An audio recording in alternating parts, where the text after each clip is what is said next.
Assalamualaikum warahmatullahi wabarakatuh. Hamdan jiddan, hamdan kathiran tayyiban wal mubarakan fih. Asyhadu an la ilaha illallah wahdahu la syarika lah wa asyhadu anna Muhammadan abduhu wa rasuluh. La nabi wa rasul ba'dah. Allahumma salli wa sallim wa barik ala nabiyyina Muhammadin wa ala alihi wa sahbihi wa mawala. Wa la hawla wa la quwata illa billah amma ba'd. Bapak Ibu yang dirahmati Allah Subhanahu wa taala, calon penghuni surga semuanya. Kebersyukuran adalah sebuah keniscayaan dan salawat serta salam semoga senantiasa tercurah ke hadirat Rasulullah SAW berikut para keluarga, sahabat, dan para pecinta risalah dan syariat beliau hingga akhir zaman. Mudah-mudahan kita yang hadir pada kesempatan sore hari ini bisa menjadi bagian dari golongan orang-orang yang mendapatkan syafaat beliau kelak di akhirat. Amin. Allahumma amin. Bapak Ibu yang dirahmati Allah Subhanahu wa taala, kata Rasulullah sallallahu alaihi wasallam, katanya, "Shollu kama ra'aitumuni usolli." Salatlah kalian sebagaimana melihat aku salat. Nah, kita selama berturut-turut beberapa waktu ini, insya Allah saya diamanahi untuk kita sama-sama melihat Nabi sholat. Yang jadi kesulitan saya adalah Rasulullah SAW tidak pernah bikin video waktu sholat. Dan kalau ada videonya, rekamannya saya nggak punya. Masalahnya teknologinya waktu itu 1400 tahun yang lalu belum ada. Lantas bagaimana melihat Nabi sholat padahal Rasulullah SAW minta sholatlah kalian sebagaimana melihat aku sholat. Nah, kita melihat Nabi sholat dari mana caranya? Alhamdulillahnya kita punya data dan kita punya catatan-catatan tentang para sahabat dan para istri radhiyallahu anhuma yang kemudian beliau-beliau itu mencatat, tepatnya menghafal bagaimana para istri melihat. Hadis-hadisnya rata-rata ra'aitu Rasulullah sallallahu alaihi wasallam bla bla bla bla bla. Aku melihat Rasulullah sallallahu alaihi wasallam begini-begini dan seterusnya. Nah, hadis-hadis itu yang akan saya ketengahkan. Jadi kita akan sama-sama melihat bagaimana Nabi sholat. Catatannya ada banyak. Jadi ini kita melihat Nabi sholat. Ini akan terbagi menjadi 3 kali insya Allah, mulai dari yang paling awal. Sebetulnya ada pengantar tentang kitab sholat 4 mazhab, saya sudah sampaikan di subuh kemarin. Kalau yang sudah pernah datang subuh kemarin, sebagian besar kayaknya belum datang ini. Tapi nggak apa-apa, insya Allah kita akan belajar sebetulnya seharusnya dari wudhunya, ya, dari wudhunya, dari bab toharahnya.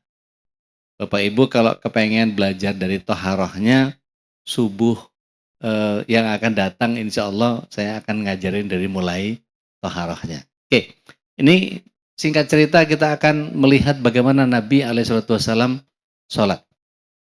Di surat 4 ayat yang ke-65 Allah Subhanahu wa taala berfirman, "Maka demi Rabbmu mereka pada hakikatnya tidak beriman sampai mereka menjadikan kamu, wahai Muhammad alaihissalam, menjadi hakim dalam perkara yang mereka perselisihkan." Artinya gini, kalau nanti ibu bapak terbiasa sholatnya seperti yang ibu bapak pelajari dari kecil, ya. Dulu ibu saya ngajarin gini, bapak saya ngajarin gini, ustadz dulu di kampung ngajarinnya begini dan segala macam.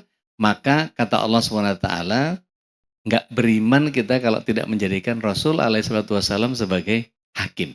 Artinya apa? Kalau kita niru ustadz kita, niru guru kita, niru ibu kita, niru bapak kita, niru om, niru paman, niru kakek, tidak boleh kemudian kita berpaku kepada sama ini saya belajarnya begitu. Kok ini baru lagi gitu ya. Mohon izin, nanti kita akan pertemukan ke dalam satu bagian yang Rasulullah SAW melakukan begini, maka kita ikut Rasul, gitu ya. Bukan ikut orang tua kita, bukan ikut ustadz kita. Saya sendiri kalau nggak ngajarin dari Rasul, cuekin aja. Ya, nggak usah diperhatikan. Tapi karena ini yang diikuti adalah Rasul Shallallahu Alaihi Wasallam, maka kata Allah, "Fala wa rabbuka la yu'min hatta yuhakimuk." Ya. Jadi dikatakan tidak beriman demi Rabbmu kalau kalian tidak menjadikan Rasul Alaihi Wasallam sebagai penghukum. Begitu ya. Kemudian mereka tidak merasa keberatan dalam hati terhadap putusan yang diberikan dan mereka menerima dengan sepenuhnya. Di surat 4 ayat yang ke-59, kalau Bapak Ibu perhatikan, nanti kita ketemu satu ayat yang menjadi dasar kenapa kita harus taat kepada Allah dan Rasulnya. A'udzubillahi minasyaitonirrajim. Ya ayyuhalladzina amanu atiiullah wa atiiur rasul wa ulil amri minkum fa in tanaza'tum fi syai'in farudduhu ilallah wa rasulih. In kuntum tu'minuna billah wal yawmal akhir dzalika khairu wa ahsanu ta'wila. Jadi Allah SWT menyatakan bahwa wahai orang-orang yang beriman, di sini kalau saya tanya mana yang beriman pasti ngacung semua kan ya. Jadi begitu ditanya yang beriman yang mana, kita yang dimaksud. Atiullah wa atiur rasul, taatilah Allah dan taati Rasul. Dan juga pemimpin di antara kalian. Di sini ketua DKM-nya siapa ya? Pak Adi di DKM. Tapi di pengajian kali ini yang mimpin siapa? Saya. Di sini RW-nya ikut datang nggak? Kalau di KRW, RW yang diikuti. RW punya anak buah RT-RT. Kita kalau di rukun tetangga ikut sama Pak RT. Di rumah kita sendiri punya ulil amri, yaitu apa? Suami. Siapa yang udah nggak punya suami, nggak usah ngacung. Ya, banyak. Kelihatannya muka-mukanya nih banyak yang mirip soalnya. Ya, wajah-wajah bermasalah. Loh iya, siapa yang nggak punya masalah? Coba angkat tangan. Nah kan, nggak punya masalah. Anak kecil soalnya. Lihat ibu-ibu di belakang, masalah semua di sini. Kemudian di surat 3 ayat 31, surat 3 ayat 31, Allah SWT menyatakan, A'udzubillahi minasyaitonirrajim, "Qul in kuntum tuhibbunallah fattabi'uni. Yuhibbukumullah wa yaghfir lakum dzunubakum wallahu ghafurur rahim." Jadi Allah SWT menyatakan, katakan wahai Muhammad, kalau ada orang yang ngaku-ngaku mencintai aku, bilang sama mereka, yuk ikut saya. Kata Rasulullah SAW begitu. Ikut Rasul Sallallahu Alaihi Wasallam. Apa konsekuensi logisnya kalau kita ikut Rasul Sallallahu Alaihi Wasallam? Yuhibbukumullah, Allah akan cinta sama kita. Wa yaghfir lakum dunubakum, dihapuskan dosa-dosa kita. Wallahu ghafurur rahim. Allah itu maha pengampun lagi maha penyayang. Yang terakhir surat 33 ayat 21. Ini saya rasa hafal semua nih. A'udzubillahi minasyaitonirrajim. Laqad kana lakum fi Rasulillahi. Tuh, udah hafal semua tuh. Uswatun hasanah. Liman kana yarjullah wal yawmal akhir wa dzakarallaha katsira. Sungguh telah ada pada diri Rasulullah SAW teladan yang terbaik. Ya, teladan yang bagi siapa? Bagi orang yang punya 3 ciri. Yang pertama, kana yarjullah, dia mengharapkan rahmat Allah. Yang kedua, dia menyambut hari akhir. Ya. Wa dzakarallaha katsira, dan dia banyak menyebut Allah banyak-banyak. Ya. Menyambut hari akhir bisa nggak dengan amal sholat yang ngaco? Nggak bisa. Maka kita perlu belajar lagi. Gitu ya. Ini hanya sekedar mengingatkan kembali bahwa yang sebetulnya dari awal yang harus kita lakukan adalah seperti apa. Mohon izin kalau ini saya agak cepat tapi mudah-mudahan gampang. Oke. Yang pertama, ngadep kiblat. Di sini kalau ada yang punya kompas, tolong dicek. Masjid ini kenapa harus miring begini? Posisinya 295 derajat. Antara dari barat menuju ke utara. Coba dicek. 295 enggak nih kiblatnya? Kalau enggak mesti dikalibrasi ulang gitu ya. Jadi ini kita ini Bu, mohon izin kalau ini dari Masjid Az-Zumar ini sekarang posisinya ngadep ke saya semua. Kalau ini atapnya dijebol, terus kita terbang ke atas, lurus ke kiblat, sampai depannya Hajar Aswad, berarti benar 295. Ada yang udah ngecek belum? Ustaz ngecek, Ustaz. 295. Benar berarti. Nanti kalau ada ketemu masjid yang agak-agak 296 gitu, agak 293, nggak apa-apa.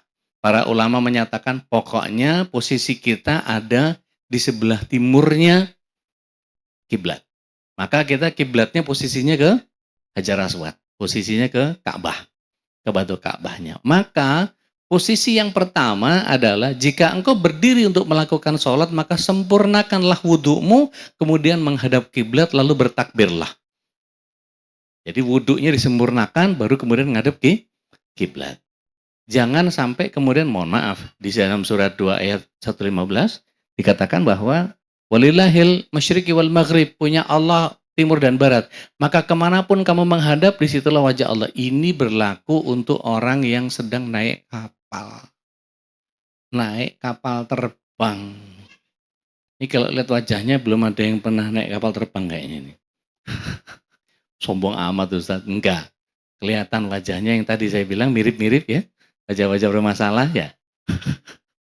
Jadi kalau di kapal terbang, kadang-kadang kita nggak persis bisa ngadep ke kiblat. Kalau naik bis bisa berhenti di rest area. Naik mobil bisa berhenti di rest area. Masjidnya pasti bener kiblatnya. Tapi kalau di kapal, begitu takbir dia belok. Masa ikut muter juga, kita kan repot. Maka nggak apa-apa. Kalau kemudian dalilnya adalah menghadap ke kiblat yang berubah. Bahkan kalau kita naik kereta ke Jawa misalnya gitu ya, ke arah membelakangi kiblat. Nggak boleh kita kemudian sedang sholat tiba-tiba ngadep kiblatnya ada di belakang kan. Allahu Akbar. Nggak usah. Tetap langsung ke depan saja sambil duduk. Harusnya berdiri Ustaz. Oh, naik kereta kok.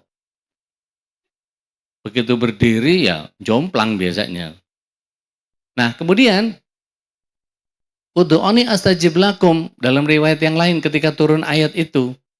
Kemana kami menghadap? Fa innama tuwallu fastama wajhullah. Disitulah wajah Allah sebagai jawaban yang tadi. Kemana menghadapnya? Kemana saja. Kalau kita tidak tahu, dulu tidak ada kompas kayak sekarang. Kalau sekarang enak. Tek kompas 295 pas.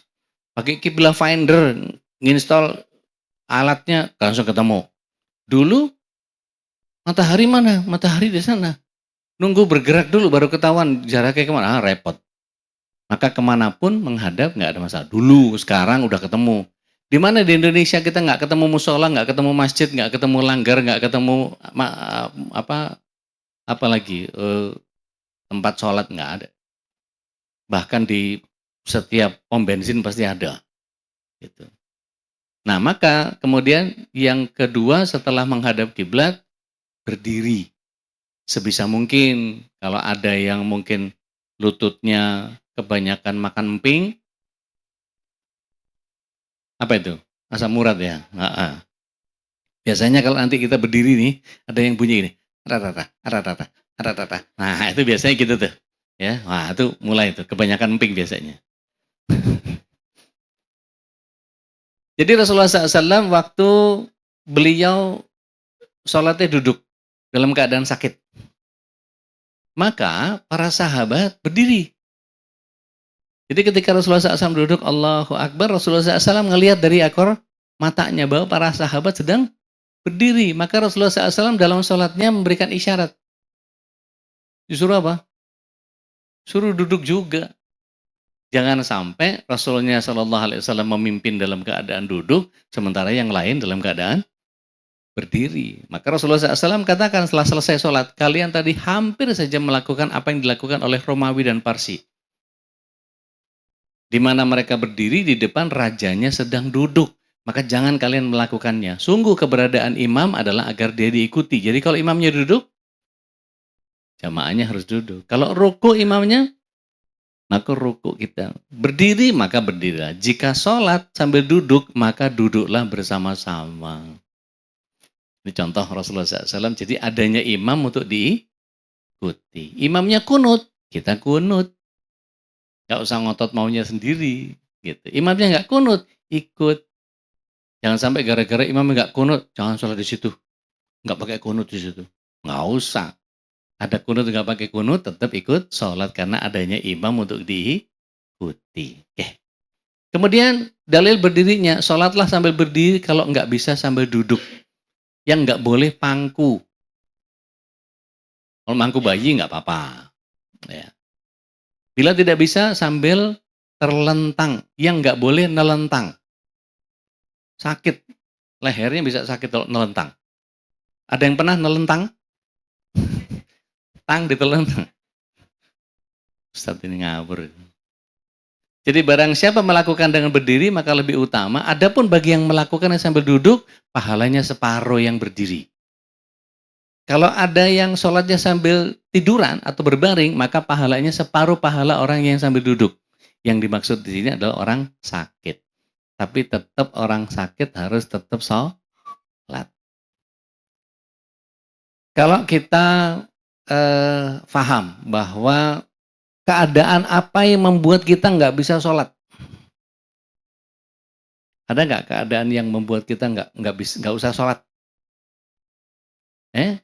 Tidur, tidur.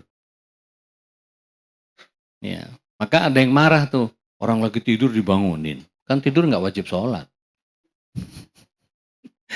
Waktunya sholat jadi bangunin lah. Yang nggak boleh itu nyuruh orang sholat. Orang sholat kok disuruh. Selesai sholatnya dulu baru disuruh setelahnya. Ngerti maksudnya nggak? Orang sholat nggak boleh disuruh. Orang lagi sholat kok disuruh.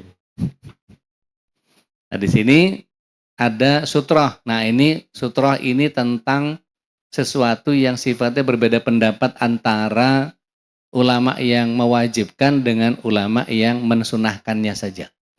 Ya. Sutroh itu pembatas. Jangan kalian sholat kecuali dengan pembatas dan janganlah engkau membiarkan seseorang lewat di depanmu dikala sholat. Jadi kalau kita motong jalur pundaknya orang, boleh. Tapi motong lewat depannya orang, nggak boleh. Orang lagi sholat nih, ya lagi sholat. Lewat sampingnya, boleh. Tapi lewat depannya, nggak boleh. Meskipun sesopan apapun kita. Sesopan apapun itu maksudnya pakai jempol, ya agak nunduk sedikit, terus lewat depannya gitu. Nggak boleh. Sesopan apapun kita, nggak boleh. Tapi boleh lewat sampingnya. Jadi kalau misalnya kita, mohon maaf nih, lagi sholat, softnya lagi panjang, toiletnya di belakang. Ya, kalau di sini ibu-ibu mungkin agak ke belakang gitu masih enak. Tapi kalau tiba-tiba ibu di tengah misalnya, tiba-tiba ada sesuatu yang terlepas. Tahu ada yang lepas? Yang yang kehilangan seneng, yang nemu panik.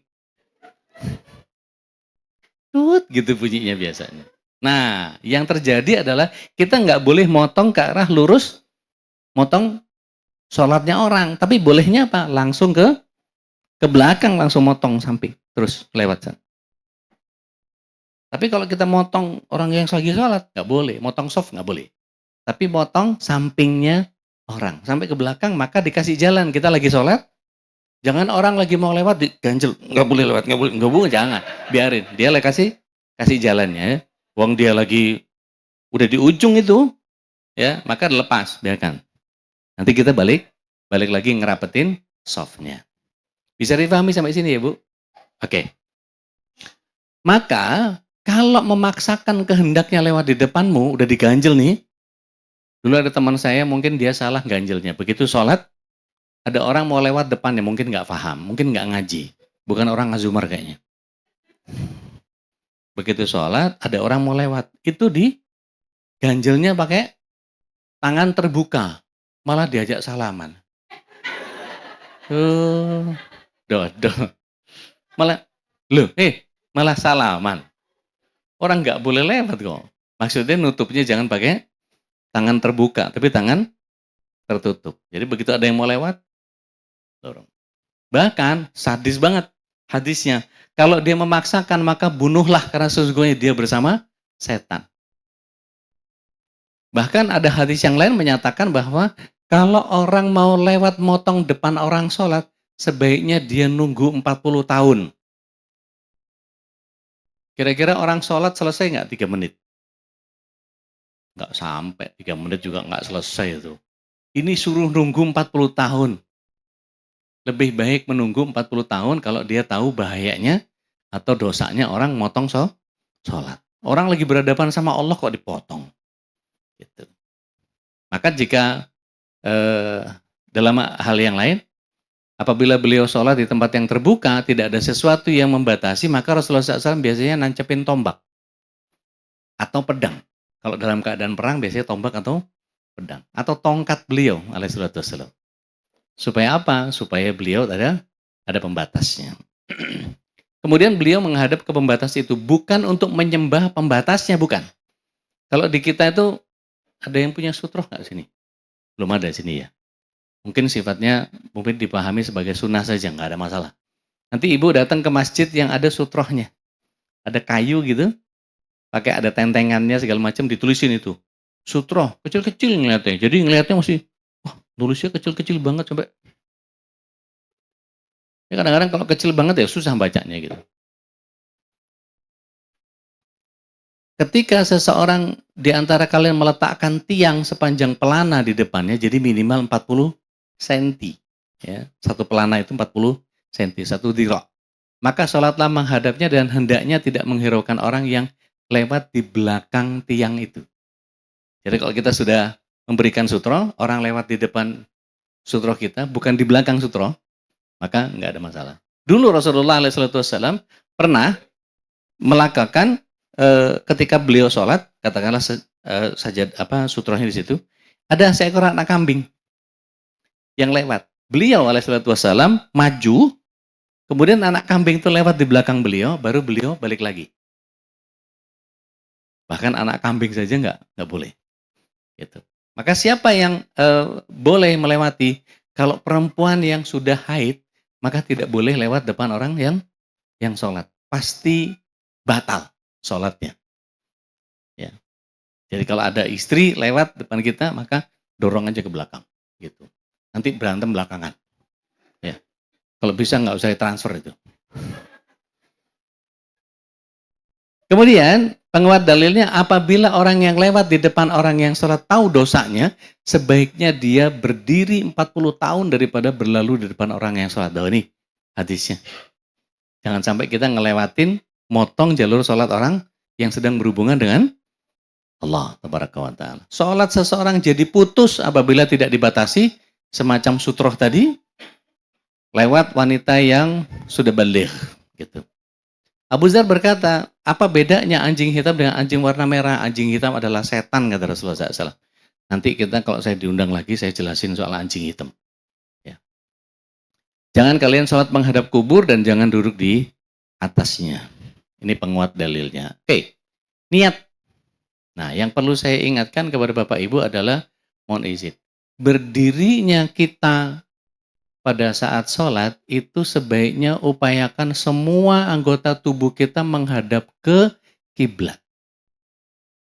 Mohon izin, kita boleh simulasi sebentar nggak? Boleh berdiri semuanya? Menghadap ke kiblat. Saya pengen ngasih tunjuk. Di tempatnya aja. Ada.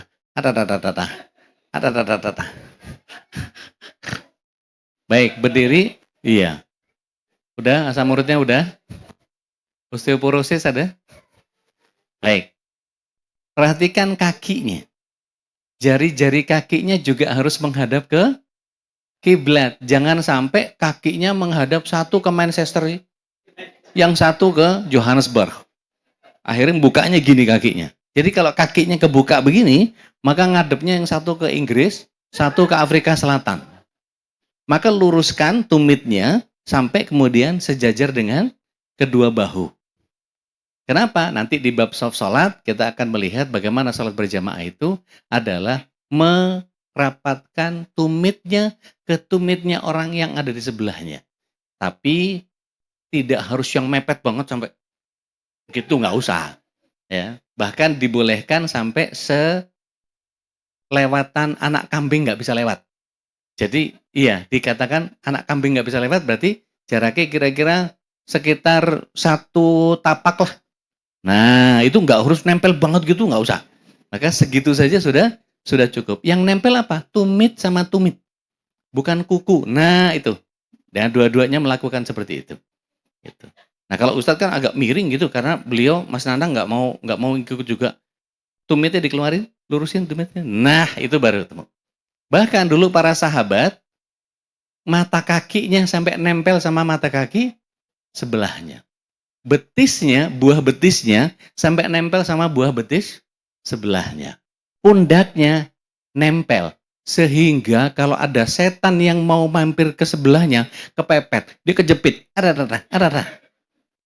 Kalau dia berdiri di antara orang yang sholat, dia akan kejepit. Makanya buat setan gimana caranya nggak betah sholat bareng kita. Karena nanti kalau kita belajar tentang azan, Allahu Akbar. Ada yang tetangganya punya anjing kalau dekat masjid, pasti ngelolong dia. Iya, beneran Bu. Kenapa? Setan-setan yang dengar azan, bertebaran dia. Dia akan kabur. Nah, posisinya diingat. Habis sujud, habis duduk, berdiri lagi, tempel lagi, balik lagi. Hadapkan jari-jarinya menuju ke arah kiblat. Baik, boleh duduk. Nanti kita ulang lagi.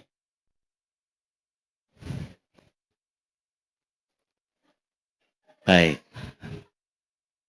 Wah, tadi udah PW Ustaz. Sekarang nggak dapat PW lagi. Kemudian ihram dalam konteks takbir. Ihram ini yang dimaksudkan adalah yang dilarang. Waktu sebelum sholat minum boleh nggak? Ini bukan kode saya mohon disediain minum, bukan. Tapi kalau minum boleh sebelum sholat, boleh.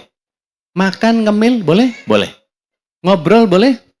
Boleh. Begitu Allahu Akbar, makan minum nggak boleh, ngobrol nggak boleh, semua jadi nggak boleh. Itu disebut dengan takbiratul ihram. Gitu. Sama kayak orang kalau umroh atau haji, begitu dia pakai ihram, begitu dia ihlal ihram, labbaik Allahumma umratan atau labbaik Allahumma hajjan, maka tidak boleh dia motong kuku, pakai gigi, nggak boleh. Jadi bukan kode tadi, itu ngomongin aja. Kok kayak di kode gini jadinya. Makasih Ustaz. Jadi nggak enak, saya kayak ngode jadinya. Kemudian motong kuku pakai gigi juga nggak boleh. Motong rambut, baik yang pakai silet maupun nyabut, ya, yang biasanya suka iseng itu bulu rambut. Nah ini juga nggak boleh nih pada saat ihram. Udah pakai ihram, udah labbaik Allahumma umratan atau hajjan, nggak boleh lagi. Pakai wewangian, nggak boleh lagi. Mepet-mepet sama istri, nggak boleh. Apalagi sama istrinya orang, lebih nggak boleh lagi. Ya. Bahaya. Kata nenek itu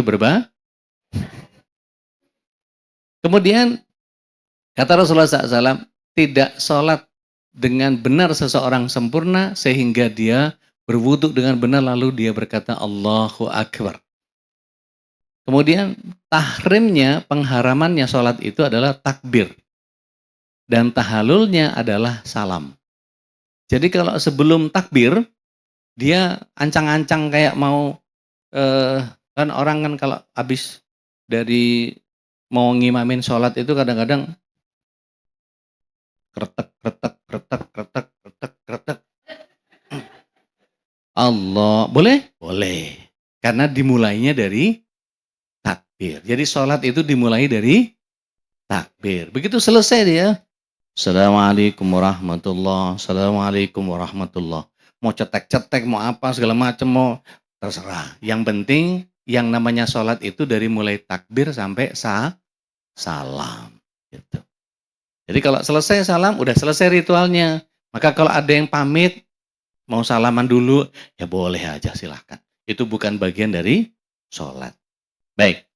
Kemudian, kita perhatikan, apabila imam mengucapkan Allahu Akbar, maka katakan Allahu Akbar setelahnya. Jadi bukan barengin, bukan duluin. Contoh ya, Allahu Akbar baru. Tuh, kok cuma dikit yang ngomong? Ulang, Allahu Akbar. Nah, gitu. Ibu-ibu boleh didengar sendiri. Nggak usah kayak di rumah. Tapi bapak-bapak disunahkan untuk membacanya terdengar. Jadi jangan ulah cicing. Allahu Akbar. Nggak usah. Bunyiin aja. Allahu Akbar. Ketika kita mau sholat bareng sama imam yang ada di depan kita. Kita lagi ke stasiun, kita lagi ke terminal, ada orang lagi sholat. Nggak usah colek-colek. Kalau jagoan jawara bisa pasang kuda-kuda itu. Colek, wah macam-macam itu. Jadi cukup kita bertakbir saja di belakangnya. Allahu Akbar, itu menandakan bahwa kita sedang berjamaah sama dia sebagai imam. Jadi kita posisi sebagai makmum gitu. Karena nggak ada hadis colek nggak ada. Ya. Coba cari. Itu hadisnya Kamilia Malik yang ada ya. Nah, kemudian mengikutinya adalah bagian yang seringkali ketika imam mengerjakan baru kita mengerjakan. Jangan kemudian begini, Allahu Akbar kita ikut juga, nggak usah. Selesai imam takbir Allahu Akbar, dia baru kita Allahu Akbar. Jangan sampai barengin. Kemudian mengangkat tangan. Ini ada 3 kondisi. Boleh tangan dulu, boleh takbir dulu, boleh bareng. Jadi kondisinya kalau kita lihat nanti ada orang yang takbir itu tidak terbuka, tidak rapat, tapi terbuka renggang. Menghadapnya ke kiblat. Menghadapnya ke kiblat. Ya. Jadi kalau dikatakan angkat tangan, itu beliau alaihi wasallam mengangkat dengan jari terbuka rapat. Maksudnya jari terbuka rapat itu bukan begini. Ya. Ya. Kemudian tidak renggang dan tidak menggenggam. Jadi bukan begini juga. Ya, tapi buka normal, bukan ke kuping. Ya, kadang-kadang ada yang sampai lebay banget. Allah. Ngapain ke sini? Sini ngadepnya. Biar tangannya ngadepnya ke kiblat. Boleh 2, boleh telinga, boleh bahu. Nah, sejajar bahu nanti jangan kaget kalau ada orang yang interpretasinya sejajar bahu itu ada yang agak ke depan sedikit. Padahal sebetulnya ya deket aja nggak apa-apa, nggak usah jauh-jauh. Nanti kejauhan, nggak usah jauh-jauh. Ya, cukup, iya malah dorong orang nanti. Cukup sekitar dada saja. Jadi sejajar dengan dada. Ya, jadi boleh di sini, boleh di sini. Kita rata-rata penganut Syafi'i. Imam Syafi'i menggunakan yang nempel ke telinga. Jadi cuping jempol kita itu ketemu sama cuping telinga kita buat laki-laki. Kalau ibu-ibu nggak usah dimasukin ke dalam terus nggak usah. Oke, cukup di bagian luarnya saja. Ya, ngadepnya telapak tangannya ke kiblat. Oke. Allahu Akbar. Bareng? Tangan-tangan. Mana tangannya? Ikut. Oke. Allahu Akbar. Baik. Ada 3 kemungkinan. Boleh tangan dulu. Allahu Akbar. Tangan dulu baru takbir. Boleh takbir dulu. Allahu Akbar baru. Oh, udah ngantuk sih Bu jam segini. Tahajudnya kepagian kayaknya ini. Membosankan ya Ustadznya. Ada boleh yang bareng. Allahu Akbar. Jadi boleh 3. Oke. Tangan duluan, baru takbir. Takbir duluan, baru tangan atau bareng. Oke. Jadi ada 3. Allahu Akbar. Ikut? Oke. Ya. Ada yang sebagian nggak kompak karena latihan. Nggak apa-apa.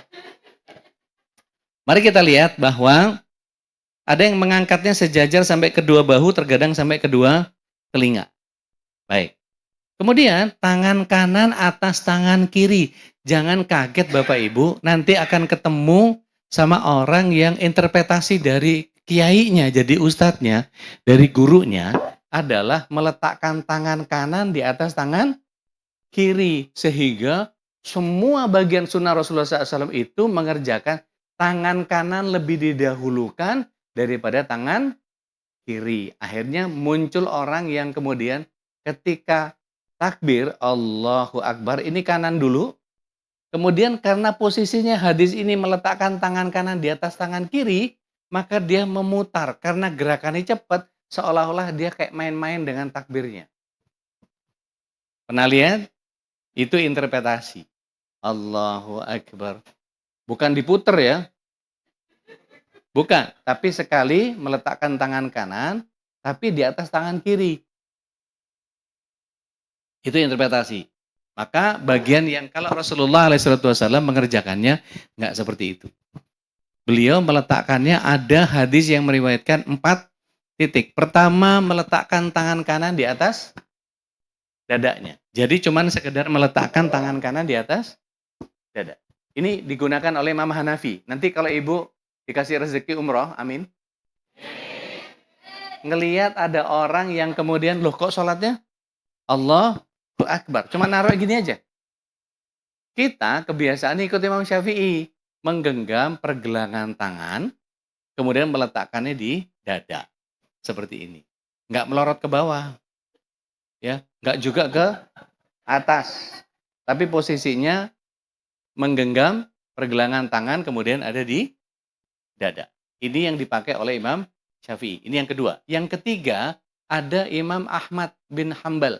Beliau menumpukkan tangan kanan di atas tangan kiri, menggenggamnya, kemudian meletakkan di bawah pusat. Jangan kaget nanti kalau umroh di sana ada orang yang sholatnya begini. Itu nggak salah. Mereka punya mazhab yang berbeda. Ya. Yang keempat, Rasulullah SAW pernah sholatnya irsal. Ini digunakan oleh orang-orang yang bermazhab Imam Malik. Orang Syiah banyak pakai ini. Karena riwayatnya banyak sampai kepada mereka. Gitu.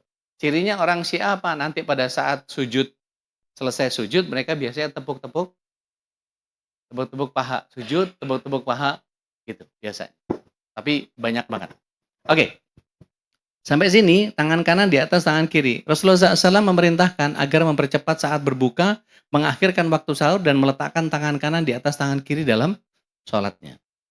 Kemudian Rasulullah SAW meletakkan, ini bagian yang kemudian kalau kita pakai dalilnya Imam Syafi'i, maka Rasulullah SAW menggenggam lengan kirinya dengan jari-jari tangan kanannya.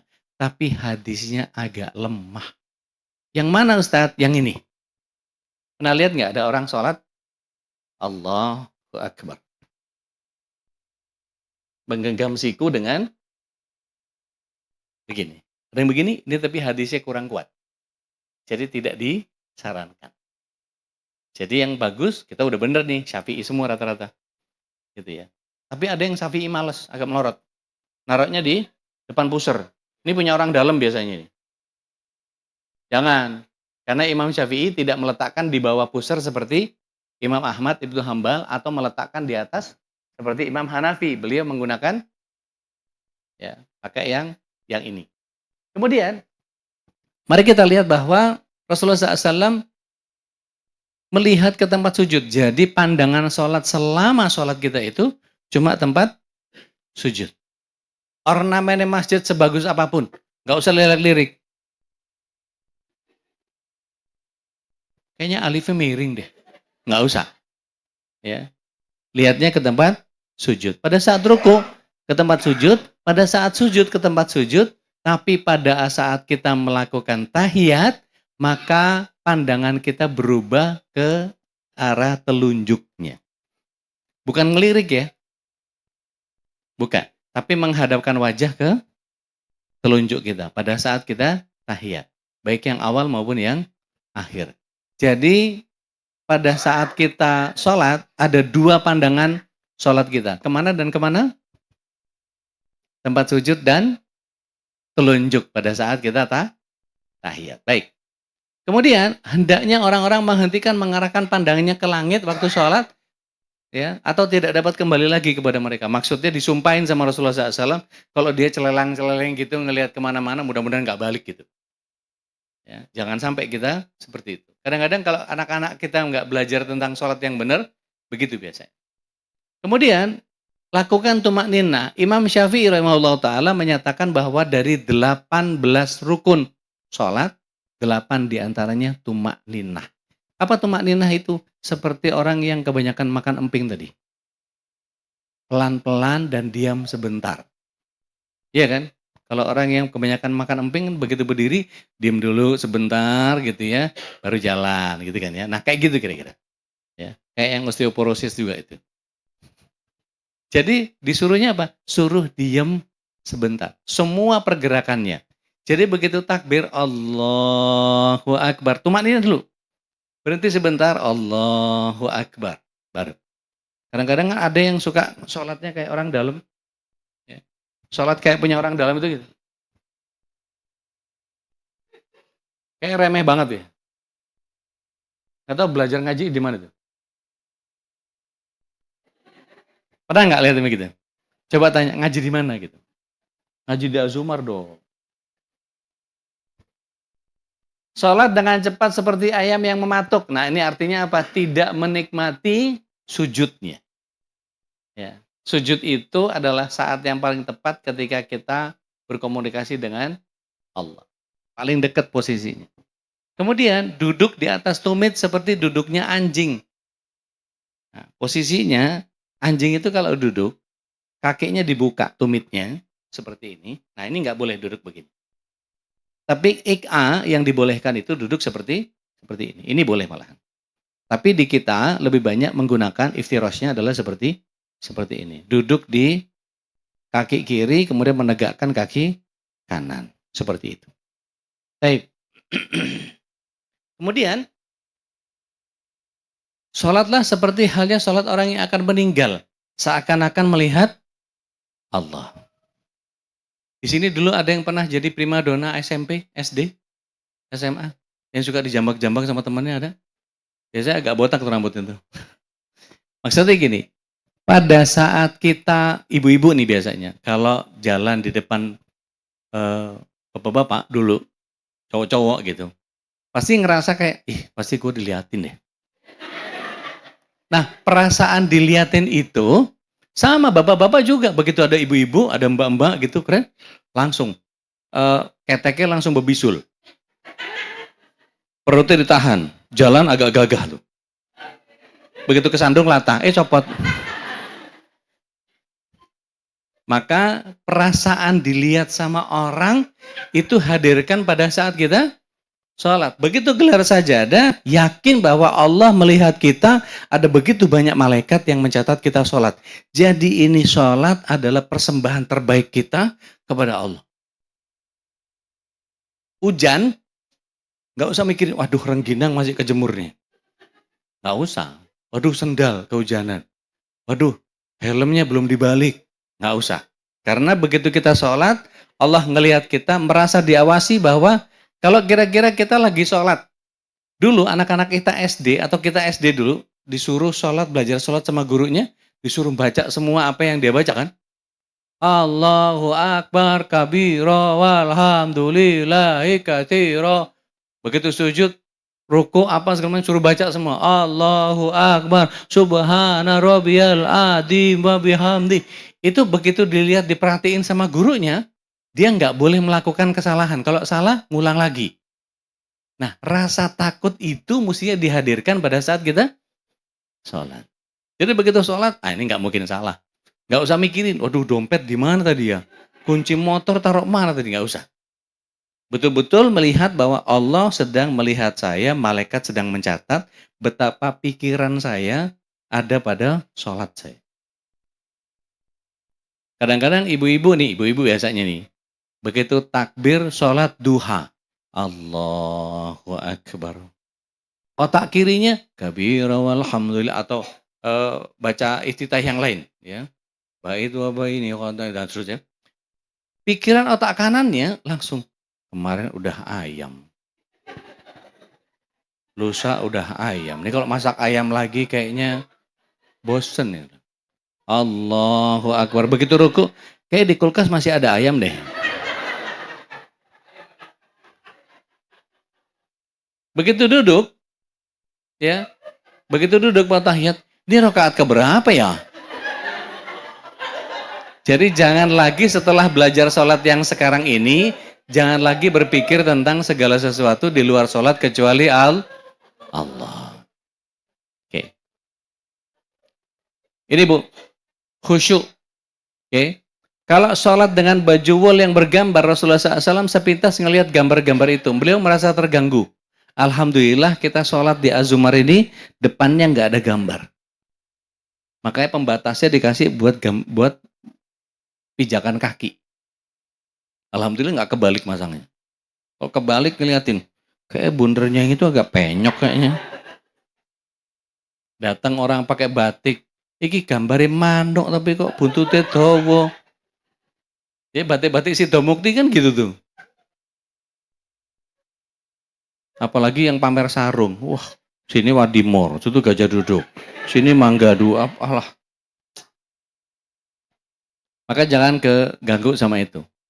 Bajuku mengganggu perhatian sholatku, maka dihilangkan. Aisyah mempunyai kain bergambar untuk tirai. Disuruh nyopot sama Rasulullah SAW. Sungguhnya gambarnya mengganggu sholatku. Maka tidak sempurna sholat orang yang telah terhidang makannya ketika dia menahan keluarnya hajat.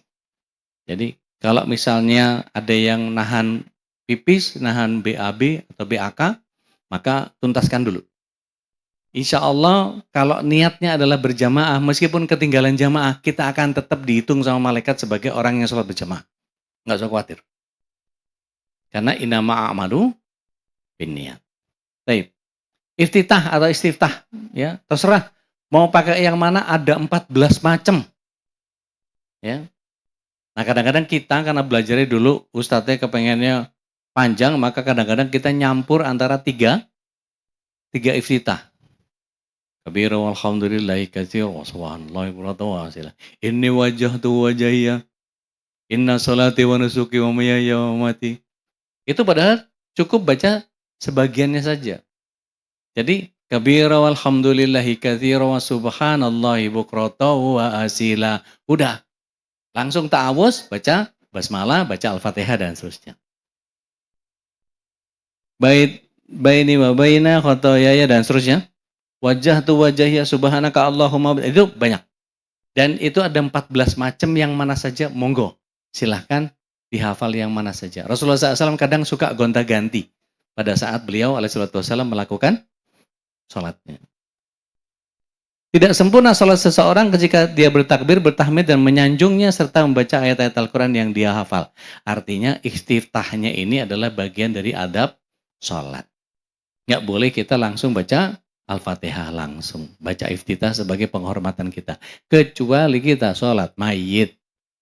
Sholat mayit itu nggak boleh pakai iftitah. Begitu Allahu Akbar, a'udzubillahi minasyaitonirrajim. Langsung Al-Fatihah. Gitu. Ta'awuz atau istiadah. Ya. Sebelum kita baca Al-Fatihahnya. Ibu, Bapak, karena Al-Fatihah itu bagian dari Al-Quran, maka surat 16 ayat yang ke-98 Allah SWT menyatakan bahwa apabila engkau hendak membaca Al-Quran, maka fasta'idz billah minasyaitonirrajim. Maka kalimat ta'awuz ini yang kemudian kita mohon perlindungan, kita mencari pertolongan. Kepada siapa? Kepada Allah. A'udzu billah. Min, nggak usah nunjuk. Syaitonirrajim, nggak usah. Ya. Iya, kadang-kadang gitu. Anak-anak kalau berantem kan a'udzubillahi minasyaitonirrajim. Sambil nunjuk. Nggak usah. Basmalah, ini sir. Ada 26 hadis yang bicara tentang Rasulullah SAW tidak mengeraskan atau menjaharkan bismillahnya. Tapi jangan berantem nanti. Ada ulama-ulama Syafi'iyah yang kemudian dia menjaharkan basmalah. Bismillahirrahmanirrahim. Itu biasanya Syafi'iyah yang begitu. Kalau di sini jangan kaget kalau tiba-tiba ustadznya Allahu Akbar. Dia baca iftitah dulu, kemudian a'udzubillahi minasyaitonir rajim. Bismillahirrahmanirrahim.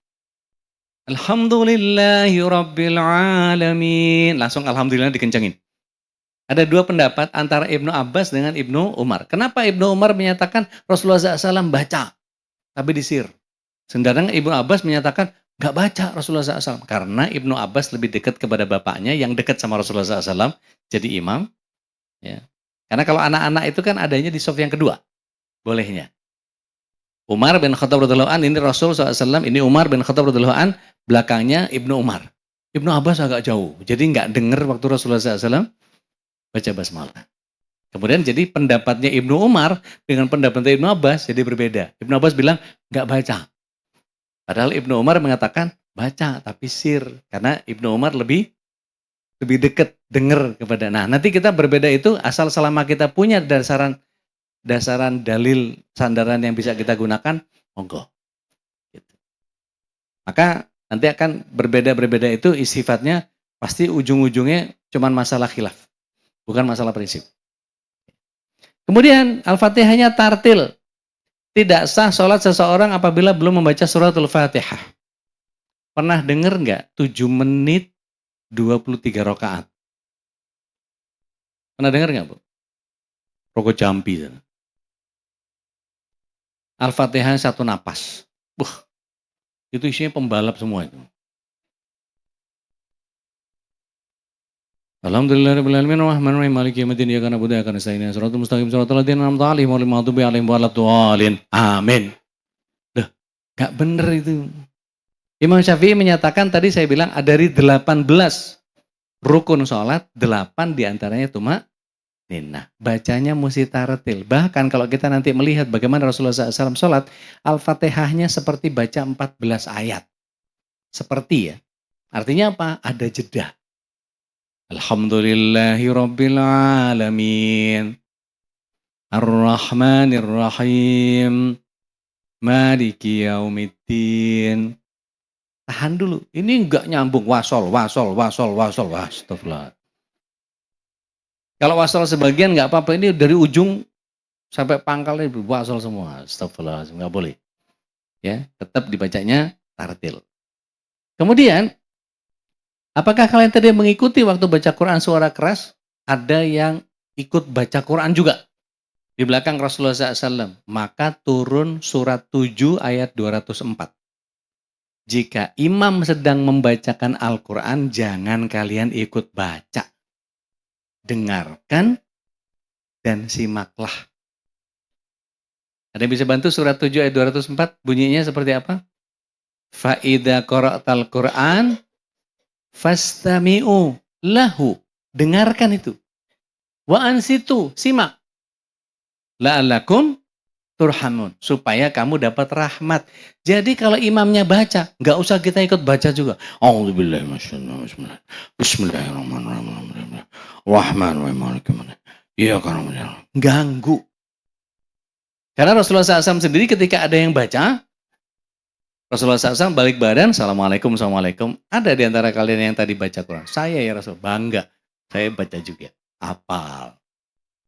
Disalahin sama Rasulullah SAW. Jangan ganggu. Sejak saat itu kata Abu Hurairah radhiyallahu an, nggak pernah lagi ada orang yang baca setelahnya. Jadi Al-Fatihahnya imam itu cukup menjadi aminnya kita. Maka nggak perlu baca Al-Fatihah. Nanti berantem deh tuh sama dalil-dalil yang mengatakan, lu kan harus baca Quran. Kalau udah dibaca sama imam, kita nggak perlu baca. Ghairil maghdubi alaihim waladdallin.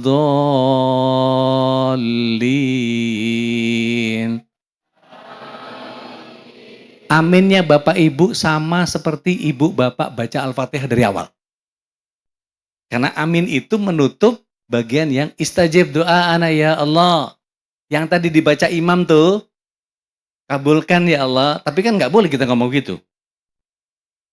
Nanti malaikat nanya, orang mana lu tong?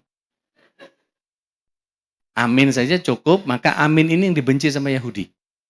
Makanya orang-orang Syiah ada yang begitu ghairil maghdubi alaihim waladdallin, diam mereka.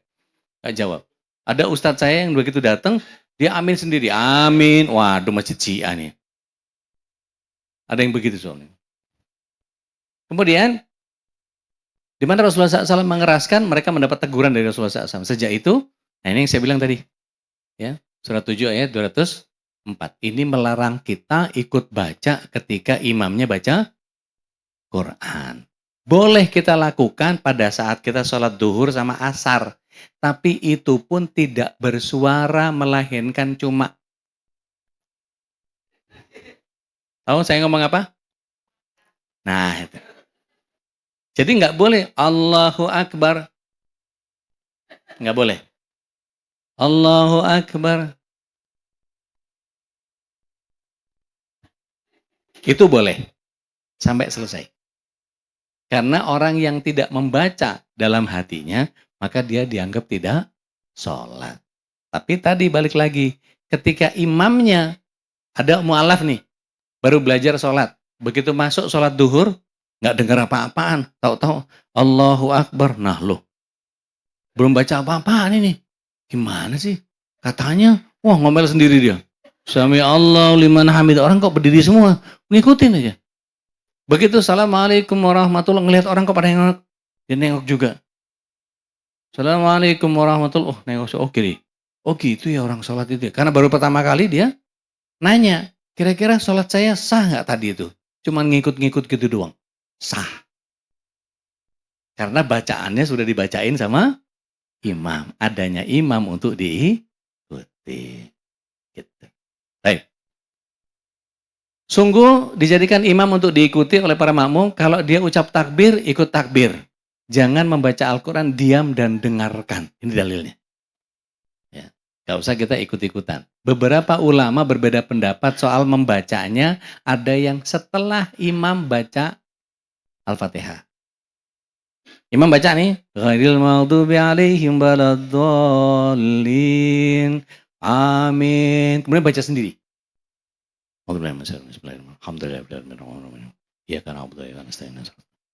Itu sebagian ulama mengatakan seperti itu.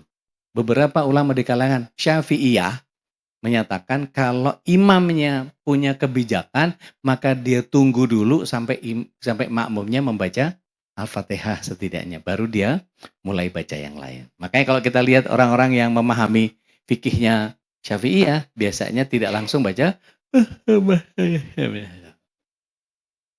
ditutup Bu kalau nguap itu Bu, biar nggak gelap gitu ngelihatnya, nggak enak banget.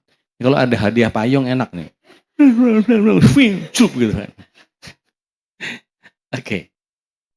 Barang siapa yang sholat bermakmum, maka bacaan imam adalah menjadi bacaannya juga. Ini untuk sholat-sholat yang sifatnya jahriyah. Yang mana? Subuh, maghrib, isya. Jadi tetap kalau duhur asar kita baca tapi kok. Baik. 2 rakaat awal, kata Jabir, kami membaca Al-Fatihah dan surah Quran pada duhur asar di belakang imam pada rakaat pertama. Sedangkan 2 rakaat berikutnya cuma baca Fatihah saja. Yang mana? Mana saja. Ayatnya harus panjang, harus pendek. Enggak apa-apa yang mana aja. Ini kadang-kadang begitu imamnya pada saat Ramadan biasanya. Ghairil maghdubi alaihim waladdallin. Amin. Yasin. Belakang nyaut, lama nih. Padahal imamnya Allahu Akbar.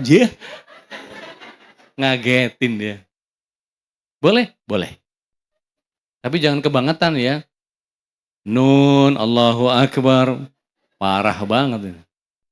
Kaf, ha, ya, ain, shot. Allahu Akbar. Jangan juga, meskipun boleh ya. Ngono yang ngono nih ngocong ngono. Gitu. Jangan kebangetan banget. Nah, siapa yang membaca amin, maka ucapan amin itu bersama dengan ucapan malaikat, dosanya diampuni. Jadi bukan aminnya kita, aminnya imam. Perhatikan. Ghairil maghdubi alaihim waladdallin. Tunggu dulu. Begitu saya tarik nafas, bareng. Amin. Jadi dengerin imamnya. Dengerin imamnya. Bukan kita maunya sendiri. Kadang-kadang kayak anak nggak punya pendidikan gitu. Amin. Anak siapa tuh yang suka gitu tuh? Gitu nggak? Nggak ya? Anak siapa tuh yang suka kecaper banget? Itu bapaknya kurang perhatian kayaknya. Ada yang gitu nggak? Lihat aja kalau pas sholat ya. Imamnya udah enak banget itu. Ghairil maghdubi alaihim waladdallin. Dia duluan. Amin. Astagfirullahaladzim. Ya, tunggu sampai satu napas supaya dosa-dosa kita diampuni bareng sama malaikat. Karena malaikat ngikutin aminnya imam. Jadi perhatikan. Ghairil maghdubi alaihim waladdallin. Tarik napas dulu. Amin gitu. Ya. Jadi Azumar insya Allah bener nih sholatnya nih. Tidak ada satu yang paling menjadikan orang-orang Yahudi iri kepada kalian kecuali salam dan amin di belakang iman. Ini kata Rasulullah SAW. Baca surah Quran yang mana saja. Setelah baca Fatihah, Rasulullah SAW baca surat yang lain. Kadang panjang, kadang pendek. Tergantung beliau lagi sakit atau enggak. Ya. Kalau mendengar tangis anak kecil, seperti sebagaimana disebutkan oleh Anas bin Malik, beliau mempercepat sholatnya. Bahkan, cuman ketika duduk iftirosh, yang duduk di antara dua sujud, ya, baina sujudain, itu beliau alaihi salatu wasallam cuman baca Rabbi firli, langsung sujud lagi.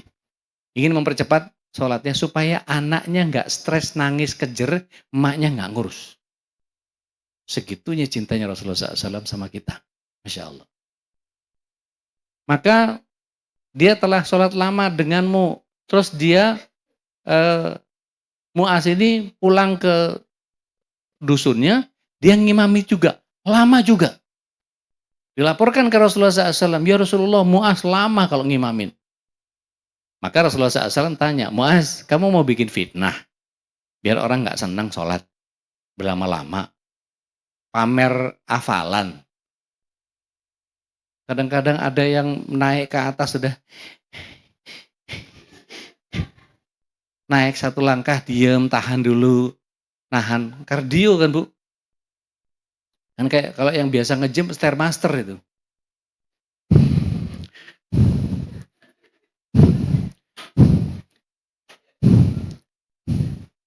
Udah begitu sampai ngimamin Ar-Rahman, panjang. Maka apa yang dilakukan dalam sholat, baca Al-Fatihah, mohon surga kepada Allah, berlindung dari neraka, cukup. Nggak usah panjang-panjang. Kecuali begitu imamnya ngelihat, stawu, kayak masih muda-muda semua nih kayaknya. Stawu sufakum atas fiatas sufum tamami sholat. Gas. Ar-Rahman setengah halaman, tambahin setengah halaman lagi, baliknya. Kan kalau kita ngafal Ar-Rahman itu, satu halaman, setengah, selebar lagi habis. Nah, boleh tuh. 2 halaman dulu yang awal, baru sisanya baca rakaat kedua. Jadi nggak usah ngode-ngode, kadang-kadang begitu lama gitu ngode. Jamaah suka ngode. Biar nggak lama. Astagfirullahaladzim. Janganlah. Biarin imamnya baca yang benar. Iya, tapi ya gitu. Imamnya juga jangan riak juga gitu. Mentang-mentang apalan baru. Alif lam mim ra. Apaan nih surat-surat apaan nih? Salat subuh rakaat pertama dan kedua, salat maghrib dan isya, Rasulullah SAW baca Al-Fatihah dan surat lainnya dengan keras. Duhur asar beliau bacanya tanpa suara. Demikian penjelasan Imam Bukhari dan yang lain. Kecuali salat Jumat, Idul Fitri, Idul Adha, Istisqa. Ya. Baik, itu saja dulu. Nanti masih ketemu lagi sama saya insya Allah. Ada 2, kok iye. Alhamdulillah dong. Akhirnya kelar juga, orang Ustaz ngomong lama Ustaz. Baik, ada yang mau tanya, monggo silahkan. Mau bantah silahkan. Mau nyanggah juga boleh. Tafadhol. Ya Rob. Baik, bismillah, Masya Allah. Baik Ustaz, pertanyaan terkait dengan batasan dalam sholat Syriah Ustaz ya. Batasan pembacaan secara silent seperti apa Ustaz? Apakah terdengar oleh dia sendiri atau memang silent cuman dengan hanya kepala saja gitu? Baik. Bismillah. Assalamualaikum. Sholat sir, sholat samar, sholat yang tidak dibaca dengan jahar, dengan keras. Maka Rasulullah SAW biasanya cukup didengar sendiri. Bahkan di kalangan ulama Syafi'iyah menyatakan kalau dia sempat mengucapkan kalimat sirnya terdengar oleh orang lain, sudah masuk jahar. Jadi kalau kita baca, Alhamdulillahirrahmanirrahim, ini karena pakai mic, jadi kedengeran. Tapi kalau nggak pakai mic, cukup kita sendiri yang mendengarnya. Gitu Ustaz. Allah alam. Yang lain silahkan. Kirain mau nanya garuk-garuk. Ada Bu? Silakan. Enggak. nutupin. Jangan begini nanti ada salaman nanti. Iya, begini. Itu tidak betul. Jadi ada gerakan-gerakan yang dimungkinkan pada saat kita sholat untuk melakukan sesuatu yang sifatnya melangsungkan sholat itu sendiri. Boleh, dan itu ada beberapa. Ada yang wajib, ada yang makruh, ada yang haram. Bahkan ibu jangan kaget kalau nanti ada orang misalnya gini. Ini ada orang di depan sholat. Kemudian kita menjadikan dia sebagai sutroh, sebagai pembatas. Artinya jangan lewat di depannya. Boleh lewat di depannya orang yang duduk sama kita. Dia selesai zikirnya, dia pindah. Atau dia mau sholat sunnah juga. Maka kita yang kosong nggak ada sutro, boleh pindah. Cari sutro. Kalau yang menganggap bahwa sutro itu wajib. Jadi kelihatan kalau ada orang, misalnya nih, ada orang di sini, ada orang di situ. Dia sholat. Begitu pindah, dia pindah cari sutroh yang lain. Ini pindah juga, dia pindah lagi, boleh. Itu dalam rangka cari sutroh.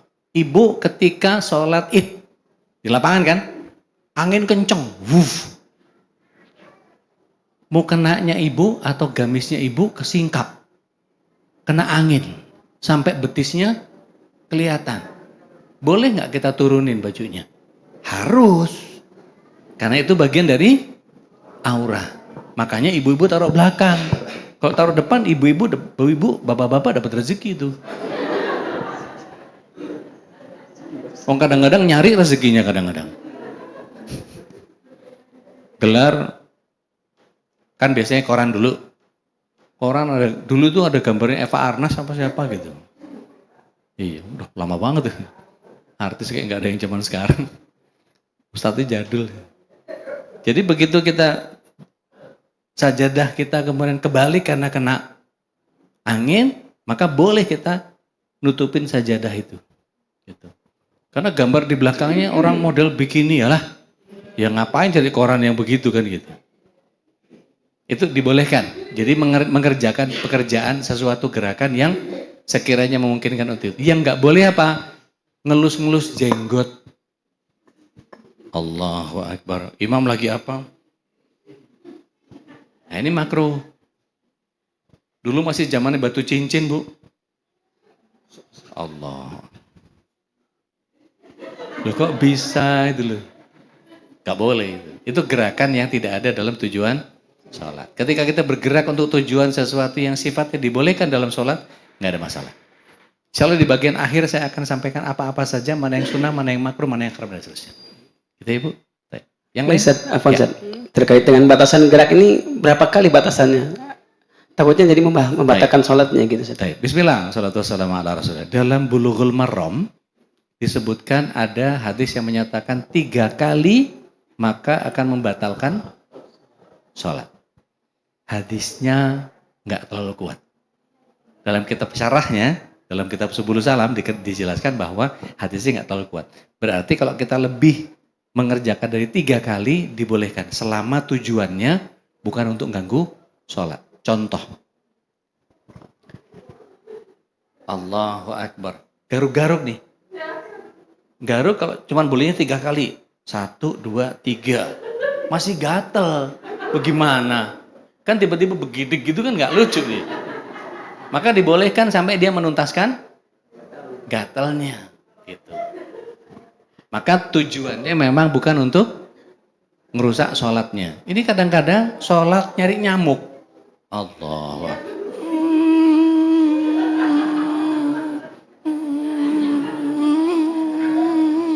Nggak dapat ngapain ini? Nggak ada dalam sholat itu. Nah gerakan-gerakan yang begitu tidak diperlukan. Bukan urusan kita. Begitu nemplok, baru tuh. Ya. Tiup maksudnya. Biar nggak ganggu sholat kita. Baik. Ya.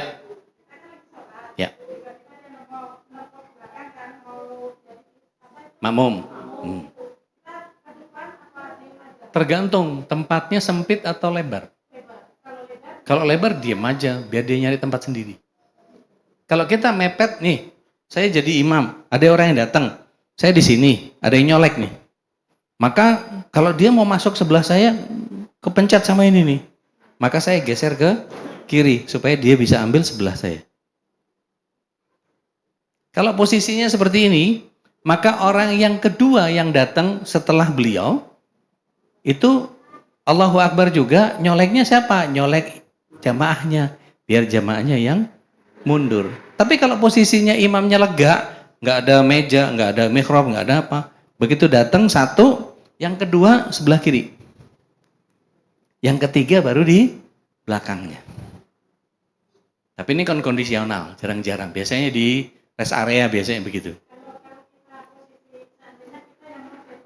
Ya.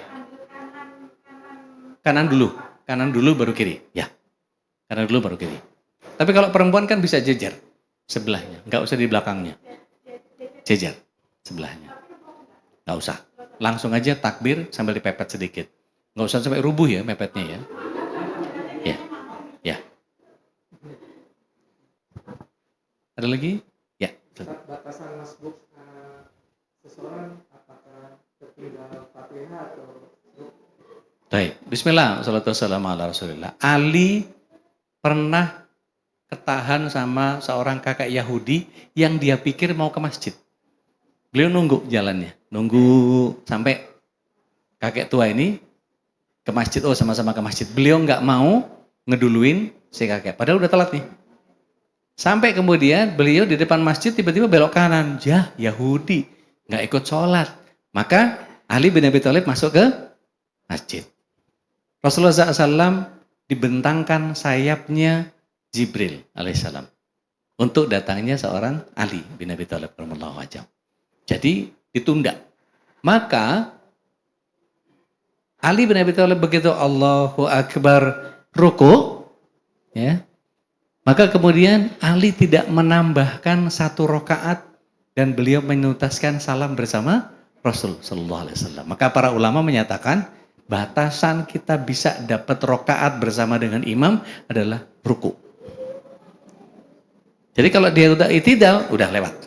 Harus tambah satu rakaat lagi. Bagaimana dengan Al-Fatihahnya? Adanya imam untuk diikuti. Wallahu a'lam. Gitu Pak Nana. Ada lagi yang lain? Ya, silakan.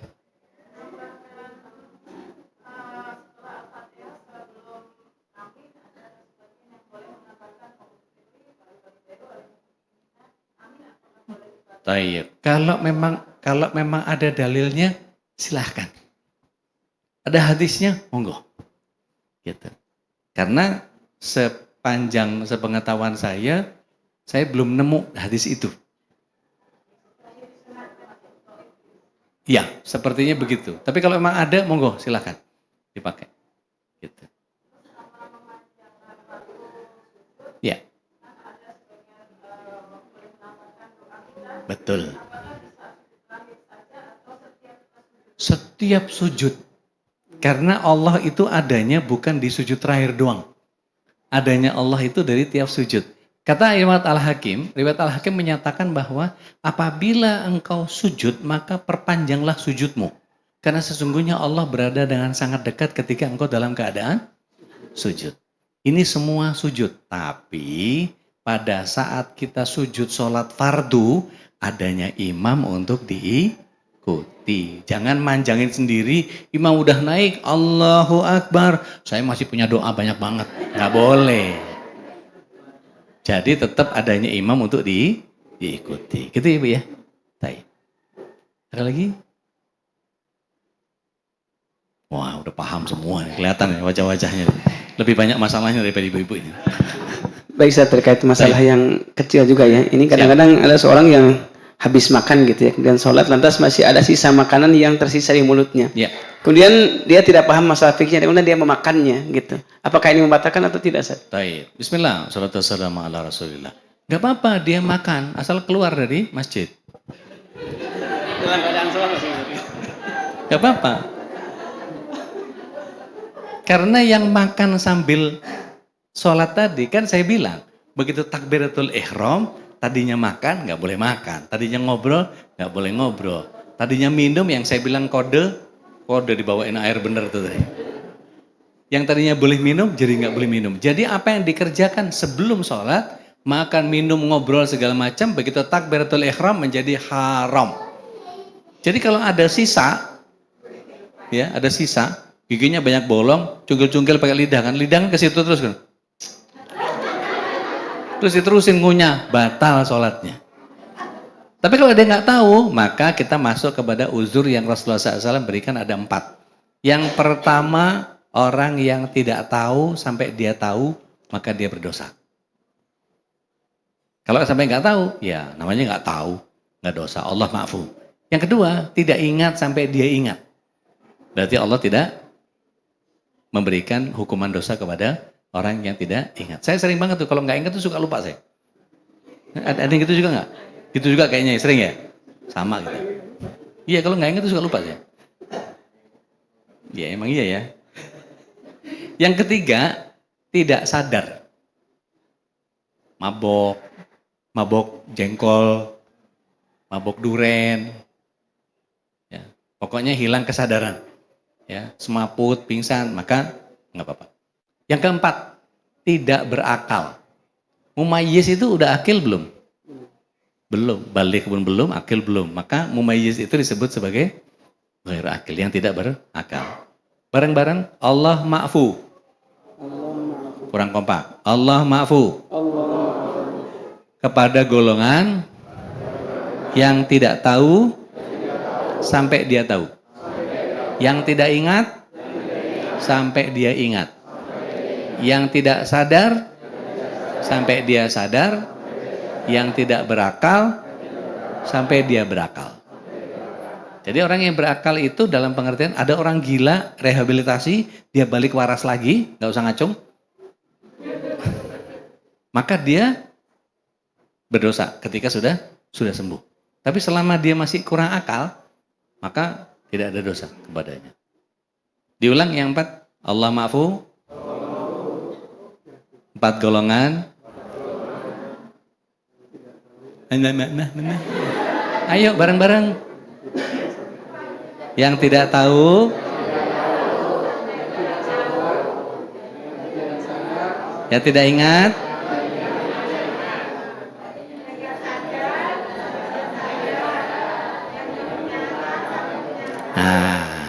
jadi begitu ada persoalan yang sifatnya masuk dalam 4 golongan ini, Allah ma'fu, Allah maafkan. Orang yang nggak tahu, orang yang nggak ingat, orang yang nggak sadar, ada orang yang nggak berakal. Allahu a'lam. Udah kayaknya ya, udah mau akhir. Capek juga ngomong dari tadi. Masih ada lagi? Mau nanya apa? Oh, kirain mau nanya apa. Pulangnya kapan? Cukup? Baik. Kita sama-sama tutup dengan doa yang kata Rasulullah SAW, kalau doa ini dibaca bareng-bareng, maka Allah akan menyempurnakan semua kesalahan kita.